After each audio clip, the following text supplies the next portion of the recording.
ಏನಾಗಿಲ್ಲ ಏನಾಗಿಲ್ಲ ಊರ್ವಶಿ ಏನೂ ಆಗಲ್ಲ. ಅಪ್ಪು ಸಿಗ್ತಾನೆ, ನೀವೆಲ್ಲ ಹೋಗಿ. ಅಪೂರ್ವ್, ಅಪ್ಪು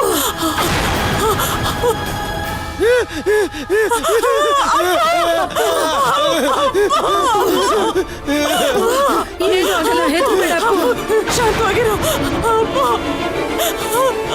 ಅಪೂರ್ವ ಹುಷಾರಾಗಿದ್ದಾರಮ್ಮ. ಮನೆ ಕರ್ಕೊಂಡು ಹೋಗಿ ಇವ್ರನ್ನಮ್ಮ, ಹೋಗಿ. ಏನು ಅಪ್ಪು ಅಮ್ಮ, ಬೇಗ ಬನ್ನಿ ಹೋಗೋಣ. ಹುಷಾರಾಗಿದೆಯಾ ತಾನೇ ನೀನು? ಹಾ ಪಂಡಿತ್ರೆ, ನನಗೆ ಕ್ಷಮಿಸ್ಬಿಡಿ. ಮೋಹಿನಿ ಹಿಡಿಯಕ್ ನಿಮ್ಗೆ ಸಹಾಯ ಮಾಡಕ್ಕಾಗ್ಲಿಲ್ಲ. ಪರವಾಗಿಲ್ಲ ಬಿಡಮ್ಮ. ನಾನು ಇಲ್ಲಿಗೆ ನಿನ್ನನ್ನು ಕರ್ಕೊಂಡು ಬಂದಿದ್ದು ನೀನು ಅಪೂರ್ವನ ಕಾಪಾಡ್ತೀಯಾ ಅಂತ. ಅದು ನೀನ್ ಮಾಡಿದ್ಯಾ ಬಿಡು.